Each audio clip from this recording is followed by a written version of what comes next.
le mystère de Dieu. Le mystère de Dieu. Le mystère de Dieu, c'est Christ.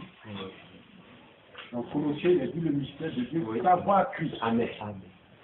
Mais le même apôtre Paul, pour montrer que c'est pas Christ tout seul, au début, là, il a dit Christ en vous. C'est-à-dire là, il veut désigner et ceux qui sont les membres du corps et celui qui est la tête, Christ lui-même. Christ lui-même, et puis les croyants que nous sommes donc les membres de ce Christ-là.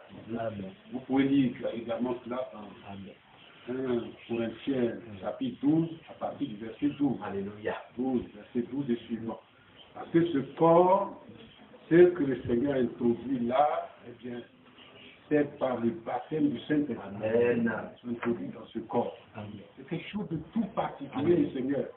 Christ et son épouse, Dieu a caché cela. Vraiment, dans tous les temps, on a des éléments dans l'Ancien Testament, mais ça ne suffit pas. Vous pouvez voir Isaac et sa femme là, Isaac et Jacob. Et Rebecca, c'est une image de ces choses. Adam et Ève, etc.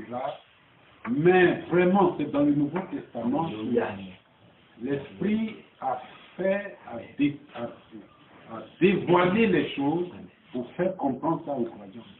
Et l'apôtre Paul est vraiment l'instrument de premier plan que le Seigneur a utilisé pour faire savoir cela. Parce que c'est essentiel, frère.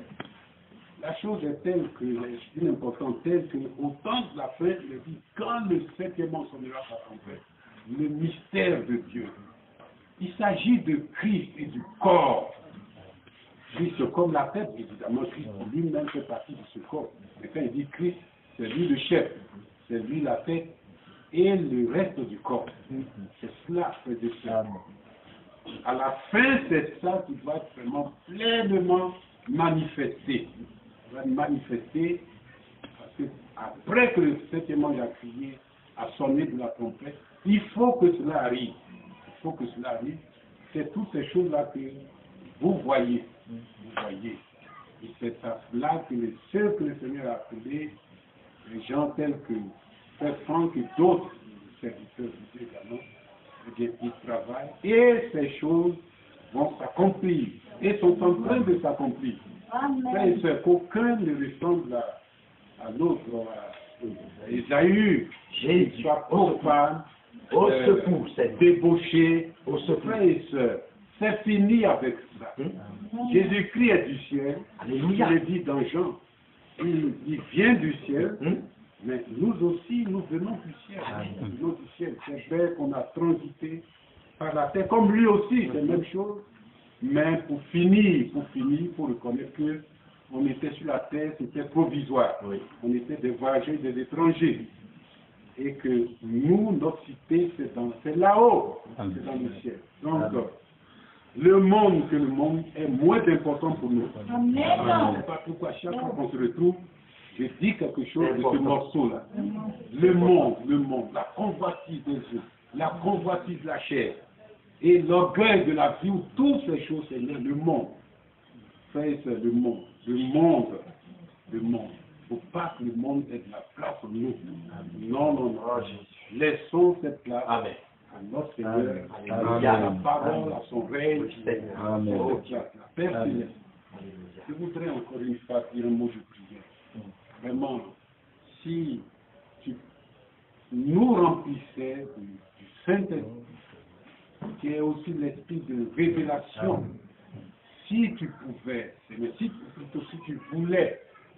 tu voulais manifester ta miséricorde, et tu l'as déjà manifesté sur le bois du Calvaire, en intervenant donc pour vraiment ouvrir sur chacun d'entre nous l'intelligence, les yeux, pour que nous puissions avoir la révélation de ce que tu fais ces temps de la fin.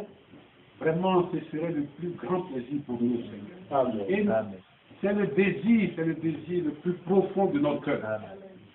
Faites comprendre ces choses à chaque sœur, à chaque frère, afin que, Seigneur, lorsque nous nous retrouvons, ça ne soit pas des rencontres on pourrait être qualifiés d'inutiles intervient plutôt et vraiment sanctifie chacun d'entre nous par ses paroles et remplit chacun de l'esprit de révélation.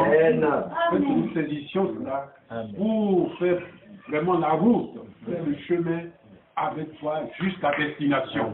Mais si on n'était pas éclairé, si notre intelligence est fermée, s'il n'y a pas de révélation, nous ne saurions pas vraiment faire ta volonté. Donc viens à notre secours et aide-nous. Nous prions par la même occasion pour l'Église ici, afin que ta grâce lui soit pleinement révélée, Seigneur. Eh bien, nos yeux, nos intérieurs, que tout cela soit loin par